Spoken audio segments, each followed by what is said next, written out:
नमस्कार, दिन भर की बड़ी खबरों में आपका स्वागत है। मैं हूं शिवानी। आज की खबरों में बात होगी बिना एसआईआर चुनाव में बीजेपी का सुपड़ा साफ। 23 में से 15 सीटों पर ममता की बम्पर जीत की। वहीं 5 साल बाद हजारों समर्थकों संग राजभवन घेरने पहुंचे तेजस्वी, साहस सम्राट के छूटे पसीने की। और बाबा जी मेरी जवानी के सपने मत देखो, कंगना रनावत ने रामदेव की लगाई क्लास की। वहीं सत्येंद्र जैन फिर से हुए गिरफ्तार। आपने चड्ढा को लपेटा, साहा की ईडी में बौखलाहट की। साथ ही अंत में बात होगी अचानक धनखड़ की तरह गायब हो रही आनंदीबेन पटेल, आजकल तेज की। इसी के साथ आज दिन भर की सभी बड़ी और प्रमुख खबरों को जानेंगे विस्तार से। उससे पहले एक नजर सुर्खियों पर। राहुल गांधी बोले, मैं लड़ाई में आदिवासी भाई बहनों के साथ हूं। केन बेतवा लिंक प्रोजेक्ट के प्रभावितों से मिले, संसद में मुद्दा उठाने का किया वादा। सुप्रीम कोर्ट में सरकार बोली, नीट का सिस्टम फुल प्रूफ तोड़ना मुश्किल। सुप्रीम कोर्ट ने कहा, टेक्नोलॉजी समझने वाले अफसर करें भर्ती, उन्हें बार बार ट्रांसफर ना करें। पीएम केयर्स फंड में करोड़ों, फिर भी स्कूल बदहाल। दीपके का सवाल, बोले इतनी रकम से बन जाएं 1000 हाईटेक स्कूल। तमिलनाडु में विधायकों को नई कार, 75,000 रुपए भत्ता भी मिलेगा। महिला विधायक ने सदन में गाना गाकर विजय का किया धन्यवाद। छात्रों के प्रदर्शन पर रोक वाला निर्देश लिया वापस। आजम खान की जौहर यूनिवर्सिटी पर ईडी की रेड, 10 ठिकानों पर टीम पहुंची। अखिलेश बोले, भ्रष्टाचारियों पर छापा क्यों नहीं हो रहा। मोदी कैबिनेट के 5 बड़े फैसले, बिहार को मिला सबसे बड़ा तोहफा। इन जिलों की तो लग गई है लॉटरी। मराठी नहीं जानने वाले महाराष्ट्र में ऑटो और टैक्सी नहीं चला पाएंगे। ट्रांसपोर्ट मंत्री बोले, पहले नोटिस देंगे, 3 महीने में नहीं सीखे तो लाइसेंस रद्द होगा। मोदी सरकार को घेरने के लिए कांग्रेस का महामंथन, सीडब्ल्यूसी में बनेगी अहम रणनीति। खरगे की अध्यक्षता में बैठक आज। किराया भरना है, शहजाद पूनावाला ने बताई बीजेपी से इस्तीफा देने की वजह। कांग्रेस में शामिल होने के लिए रखी शर्त। कांग्रेस बोली, आईआईटी डायरेक्टर्स को विदेश में आरएसएस संवाद की जिम्मेदारी। पूर्व छात्रों को कार्यक्रम में लाएं, 3 देशों के दौरे पर जाएंगे आरएसएस चीफ। कोलकाता की 5 मंजिला बिल्डिंग में लगी आग, 9 मरे, इनमें से कुछ बांग्लादेशी नागरिक। इमारत में कई होटल, अब तक 80 का रेस्क्यू, 6 घायल मिले हैं। गोवा सरकार ने पत्रकार तेजपाल की उम्र कैद की मांग। हाईकोर्ट के फैसले के खिलाफ सुप्रीम कोर्ट पहुंची। रेप केस में 10 साल की मिली थी सजा। बांग्लादेश बोला, भारत से गंगा जल समझौते में गारंटी मांगेंगे, जरूरत पड़ी तो अंतरराष्ट्रीय मंच पर जाएंगे। 1996 का समझौता दिसंबर में होगा खत्म। ट्रंप बोले, 2020 चुनाव में 24,000 गैर नागरिकों ने वोट डाले। चुनाव में मेरी जीत हुई थी, धांधली रोकने के लिए मैं कानून बनाऊंगा। रुपए को गिरने से बचाने की कोई जरूरत नहीं। पीएम सलाहकार बोले, मार्केट को तय करने दें करेंसी का स्तर, महंगाई कंट्रोल करने पर ध्यान दे भारत। चीन ने अरुणाचल प्रदेश में 60 किलोमीटर तक कब्जा किया। रिजिजू ने बताई हकीकत, बोले झूठी तस्वीरों से सेना का मनोबल न गिराएं। संपत राय को बचाने के लिए क्लीन चिट। राम मंदिर चढ़ावा चोरी की स्टार विटनेस महिपाल का बड़ा खुलासा आया सामने। पंजाब चंडीगढ़ में किसानों को केंद्र से मीटिंग का मिला न्योता। अर्धनग्न होकर हरियाणा के रास्ते दिल्ली जाने का प्रदर्शन टला। फडणवीस सरकार का बड़ा फैसला, रक्षाबंधन से लागू होगा धर्म स्वतंत्रता कानून। जबरन धर्मांतरण पर 7 साल की मिलेगी सजा। क्या विजय थालापति बनेंगे पीएम उम्मीदवार। राहुल गांधी के लिए नई चुनौती, जानिए किस मूड में है टीवी के। चलिए जानते हैं अब खबरें विस्तार से। उससे पहले वीडियो को लाइक जरूर करें, खबरों को आखिर तक देखना ना भूलें। योग गुरु बाबा रामदेव और भाजपा सांसद व अभिनेत्री कंगना रनावत के बीच जुबानी जंग तेज हो गई है। छात्र आंदोलन और जेंजी पर दिए गए बयानों को लेकर शुरू हुआ विवाद अब व्यक्तिगत हमलों तक पहुंच चुका है। बाबा रामदेव द्वारा कंगना के अतीत और जवानी पर की गई टिप्पणी के बाद कंगना रनौत ने सोशल मीडिया पर तीखा पलटवार करते हुए कहा है, बाबा जी मेरी जवानी या बेडरूम के सपने देखना बंद करें। तो क्या कुछ है ये पूरा मामला, आइए जानते हैं इस रिपोर्ट में। पूरे विवाद की शुरुआत कंगना रनौत के उस आपत्तिजनक बयान से हुई जिसमें उन्होंने जंतर मंतर पर छात्र आंदोलन के दौरान प्रदर्शनकारी युवाओं और युवतियों को गटर जनरेशन करार दिया था। इस पर योग गुरु बाबा रामदेव ने हवा का रुख देखते हुए एक टीवी इंटरव्यू में कंगना को जमकर लताड़ लगाई। रामदेव ने देश के युवाओं को कटर कहने को बिगड़े हुए दिमाग की निशानी बताया और कहा कि बीजेपी को अपनी सांसद के इस आचरण पर कड़ा संज्ञान लेना चाहिए। हालांकि इसी दौरान रामदेव ने कंगना के बचपन और जवानी के पुराने कारनामों पर भी तंज कस दिया। रामदेव के इस बयान पर बीजेपी सांसद कंगना रनौत भड़क उठी और उन्होंने सोशल मीडिया पर पलटवार करते हुए बुधवार को लिखा, बाबा जी मेरी जवानी या बेडरूम के बारे में दिन में सपने मत देखो। कोई सिर्फ अफवाहों और गॉसिप के आधार पर अंदाजा लगा सकता है। कम से कम मुझे कभी सुप्रीम कोर्ट से झूठे और धोखाधड़ी वाले मेडिकल दावों के लिए फटकार नहीं लगी है। इसलिए मुझे कैरेक्टर के सबक मत दो, मेरा कैरेक्टर आपसे बहुत बेहतर है। कंगना ने बाबा रामदेव को पतंजलि के भ्रामक विज्ञापनों और फर्जी दावों को लेकर सुप्रीम कोर्ट से मिले ऐतिहासिक फटकार की याद दिलाकर सीधा हमला बोल दिया। गौरतलब है कि पहले किसानों और अब अपनी जायज मांगों को लेकर सड़कों पर उतरे जिन छात्रों को अपमानित करने वाली कंगना रनौत ने भारी विरोध के बाद अपने बयान पर लीपापोती करने की कोशिश की थी, लेकिन अब उनके इस अहंकार ने बीजेपी के अपने ही समर्थकों और वैचारिक सहयोगियों को आमने सामने खड़ा कर दिया है। बड़ा सवाल यह है कि देश के भविष्य यानी युवाओं के खिलाफ लगातार उल्टा सीधा बोलने वाली अपनी सांसद पर बीजेपी का शीर्ष नेतृत्व चुप्पी क्यों साधे बैठा है। पश्चिम बंगाल की सियासत और कानूनी गलियारों से इस वक्त की सबसे बड़ी खबर सामने आ रही है। कलकत्ता हाईकोर्ट बार काउंसिल के अहम चुनाव में भारतीय जनता पार्टी का पूरी तरह से सुपड़ा साफ हो गया है। बिना किसी प्रशासनिक दबाव और बिना किसी एसआईआर के जब देश की सबसे पुरानी अदालतों में से एक के वकील ने वोट डाला तो ममता बनर्जी की तृणमूल कांग्रेस समर्थित गुट ने 23 में से 15 सीटों पर ऐतिहासिक और प्रचंड जीत दर्ज की है। क्या कुछ है ये मामला, देखिए इस रिपोर्ट में। पश्चिम बंगाल में संस्थाओं पर नियंत्रण और अदालतों में बड़े बड़े दावे करने वाली बीजेपी को कलकत्ता हाईकोर्ट बार काउंसिल चुनाव में वकीलों और प्रबुद्ध वर्ग ने करारा आईना दिखाया है। बार काउंसिल की कुल 23 सीटों में से नतीजों में ममता बनर्जी के तृणमूल अधिवक्ता प्रकोष्ठ ने एक तरफा परचम लहराते हुए 15 सीटों पर कब्जा जमा लिया है। वहीं सत्ता के दम पर हर संस्था पर काबिज होने का दावा करने वाली बीजेपी महज 3 सीटों पर सिमट कर रह गई। इसके अलावा माकपा को 3 और कांग्रेस को 2 सीटों पर संतोष करना पड़ा है। इस चुनाव में नए नियमों के तहत 5 सीटें महिला वकीलों के लिए आरक्षित की गई थीं, जिनमें से 4 सीटों पर तृणमूल समर्थित महिला उम्मीदवारों ने शानदार जीत हासिल कर बीजेपी को चारों खाने चित कर दिया।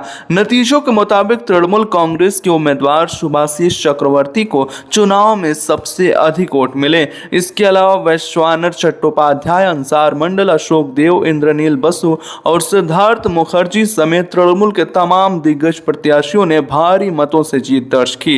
रणनीतिक विश्लेषकों का मानना है कि यह चुनाव परिणाम सीधे तौर पर बीजेपी के उस नैरेटिव की हवा निकालता है कि जिसमें वह राज्य के हर वर्ग का समर्थन हासिल करने का दावा करती है।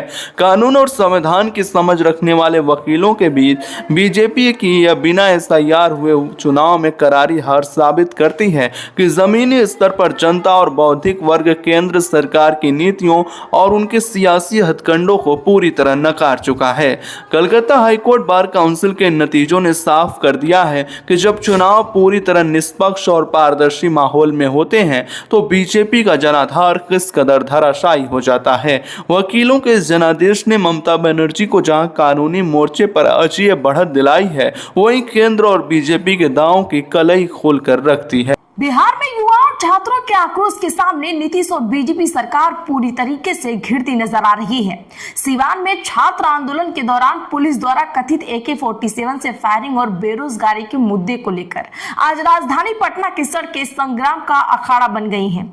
छात्रों के हक में सड़क पर उतरे नेता प्रतिपक्ष तेजस्वी यादव और राजद कार्यकर्ता पर पुलिस ने वाटर कैनन चलाए और उन्हें हिरासत में ले लिया है। क्या है ये मामला, देखिए इस रिपोर्ट में। पटना के जेपी गोलंबर से राजभवन तक निकाले गए करीब 5 किलोमीटर लंबे इस मार्च में छात्रों के समर्थन में हजारों की संख्या में कार्यकर्ता हाथ में तिरंगा और प्रतीकात्मक लकड़ी की AK-47 लेकर पहुंचे। प्रदर्शनकारियों ने डाक बंगला चौराहे पर पहली लेयर की बैरिकेडिंग तोड़ी, जिसके बाद इनकम टैक्स चौराहे पर पुलिस ने मार्च को रोकने के लिए वाटर कैनन की तेज बौछारें छोड़ी। तनातनी के बीच पुलिस ने नेता प्रतिपक्ष तेजस्वी यादव और सांसद मीसा भारती को हिरासत में लेकर सचिवालय थाने पहुंचाया, जहां औपचारिकताएं पूरी करने के बाद उन्हें रिहा किया गया।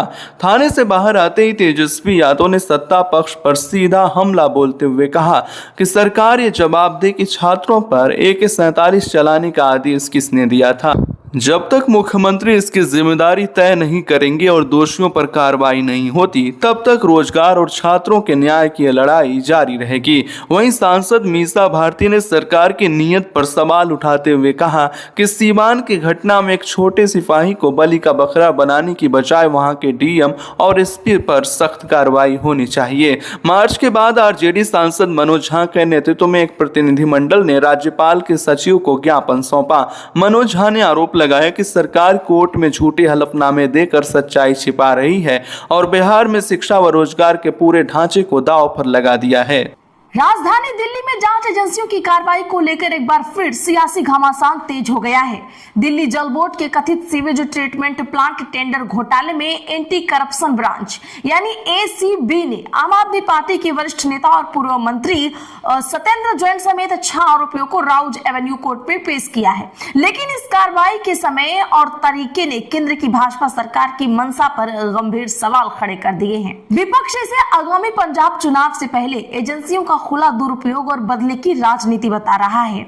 तो क्या कुछ है ये मामला, आइए देखते हैं इस रिपोर्ट में। STP टेंडर के शर्तों में बदलाव और 1.52 करोड़ रुपए की कथित रिश्वतखोरी के आरोप लगाए गए हैं। लेकिन इस गिरफ्तारी की टाइमिंग पर सवाल उठाते हुए सत्येंद्र जैन के वकील ने कोर्ट में साफ कहा कि 2024 की FIR के बाद जैन को पहली बार 5 अगस्त 2026 को बुलाया गया और फिर अचानक एक फोन कॉल के जरिए बुलाकर बिना किसी ठोस आधार के गिरफ्तार कर लिया गया। कोर्ट में पेशी के दौरान सत्येंद्र जैन ने खुलकर कहा कि सब आगामी पंजाब विधानसभा चुनाव को देखते हुए किया जा रहा है, क्योंकि वे पार्टी में पंजाब के मामलों के सह प्रभारी हैं। आम आदमी पार्टी के राष्ट्रीय संयोजक अरविंद केजरीवाल ने सीधे गृह मंत्री अमित शाह पर हमला बोलते हुए दावा किया कि बुधवार सुबह तक SCB का गिरफ्तारी का कोई इरादा नहीं था, लेकिन गृह मंत्रालय के इशारे पर यह एक्शन लिया गया। वहीं पंजाब के मुख्यमंत्री भगवंत मान ने भाजपा को एजेंसी पार्टी करार देते हुए कहा कि चुनाव आते ही विरोधी नेताओं को जेल में डालना सत्ता पक्ष का पुराना चुनावी हथकंडा बन चुका है। इस पूरे मामले में सत्ताधारी दल के दोहरे चरित्र की पोल तब खुल गई जब आपने भाजपा का पुराने बयानों और ट्वीट्स को उजागर किया। पार्टी ने दिखाया कि जिस समय का यह कथित घोटाला बताया जा रहा है, उस समय भाजपा नेता तत्कालीन जल बोर्ड उपाध्यक्ष राघव चड्ढा पर यही आरोप लगा रहे थे। लेकिन जैसे ही चड्ढा ने पाला बदलकर भाजपा का दामन थामा, भाजपा ने अपने पुराने आरोप और ट्वीट्स डिलीट कर दिए और उस पर सत्येंद्र जैन को आरोपी बना दिया गया, जो उस समय पहले से ही जेल में बंद थे। बड़ा सवाल यह है कि जब पाला बदलने और नेताओं के सारे आरोप अचानक धुल जाते हैं और चुनाव आते ही विपक्षी नेताओं पर पुरानी फाइलों के सहारे शिकंजा कस दिया जाता। उत्तर प्रदेश के सियासी और प्रशासनिक गलियारों में उस वक्त भारी हलचल तेज हो गई जब राज्यपाल आनंदीबेन पटेल अचानक 26 अगस्त के लिए लंबी छुट्टी पर चली गई हैं।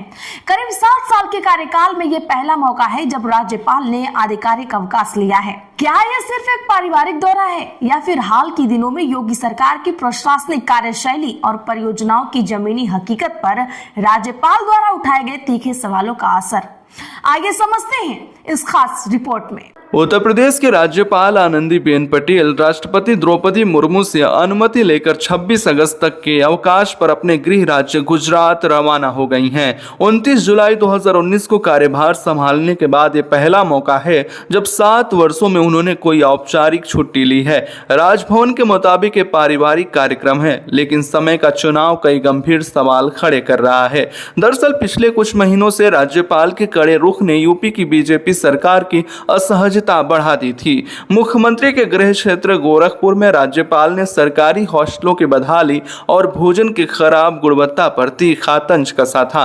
इसके बाद कानपुर के कृषि विश्वविद्यालय और हाल ही में 14 अगस्त को बुंदेलखंड विश्वविद्यालय के दीक्षांत समारोह में भी उन्होंने उच्च शिक्षा की लापरवाही और सरकारी व्यवस्थाओं के खामियों को सार्वजनिक मंच से उजागर किया। संवैधानिक पद पर रहते हुए आनंदीबेन पटेल के इन बयानों को सीधे तौर पर प्रशासनिक व्यवस्था के नाकामी और राजभवन बनाम सत्ता के मतभेद के रूप में देखा जाने लगा। सियासी जानकारों का मानना है कि जब जब संवैधानिक पदों पर बैठे लोग सरकार के सुशासन के दांव पर सवाल उठाते हैं तब तब अंदरूनी खींचतान तेज हो जाती है।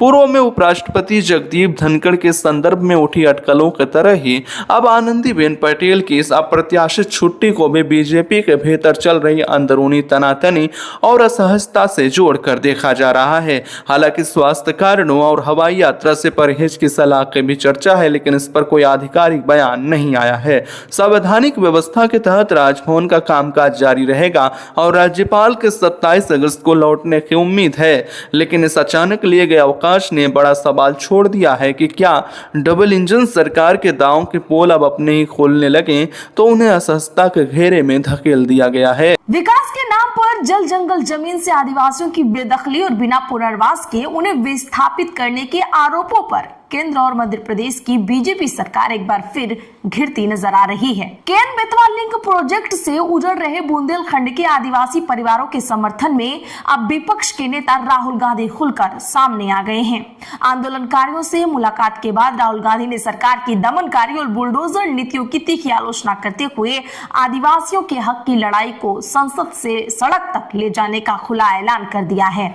क्या कुछ है ये पूरा मामला, क्या है खबर, आइए जानते हैं इस रिपोर्ट। छतरपुर में केन बेतवा लिंक परियोजना के खिलाफ लंबे समय से सत्याग्रह कर रहे आंदोलन के प्रमुख कार्यकर्ता अमित भटनागर ने कांग्रेस नेता राहुल गांधी से मुलाकात की। आंदोलनकारियों ने राहुल गांधी को बताया कि कैसे पन्ना और छतरपुर जिले के हजारों आदिवासी परिवारों को विस्थापन के दलदल में धकेल दिया गया है। आंदोलनकारियों का गंभीर आरोप है कि सरकार कानून के तहत भूमि के बदले भूमि और उचित पुनर्वास दिए बिना ही लोगों को बेदखल कर रही है। परियोजनाओं की प्रशासनिक प्रक्रियाओं में न तो ग्राम सभा की सहमति ली गई और न ही वन अधिकार कानून फारे 2006 के प्रावधानों का पारदर्शी तरीके से पालन किया गया। इसके अलावा केन बेतवा लिंक प्रोजेक्ट के चलते पन्ना टाइगर रिजर्व के एक बड़े वन क्षेत्र और लाखों पेड़ों की बलि चढ़ाकर पर्यावरण को अपूरणीय क्षति पहुंचाने का संकट भी गहरा गया है। पीड़ितों का कहना है कि जब विस्थापितों ने शांतिपूर्ण जल सत्याग्रह किया तो सरकार ने उनकी मांगों को सुनने की बजाय पुलिसिया बल और बुलडोजर कार्रवाई का सहारा लेकर आंदोलन को दबाने की कोशिश की। मुलाकात के बाद राहुल गांधी ने सोशल मीडिया पर वीडियो साझा करते हुए केंद्र और मध्य प्रदेश सरकार से तुरंत संज्ञान लेने की मांग की। राहुल गांधी ने स्पष्ट किया कि बिना गरिमापूर्ण पुनर्वास, वैकल्पिक आजीविका और कानूनी हकों के किसी भी गरीब परिवार को बेघर नहीं किया जाना चाहिए। उन्होंने भरोसा दिलाया कि वे इस जबरन बेदखली के खिलाफ संसद में आवाज उठाएंगे और जरूरत पड़ी तो खुद जमीन पर उतरकर आदिवासियों के आंदोलन का हिस्सा बनेंगे। आज के लिए बस इतना ही। ऐसे ही खबरों के लिए चैनल सब्सक्राइब करें, बगल में घंटी के निशान को जरूर दबा लें, वीडियो को लाइक शेयर करना ना भूलें।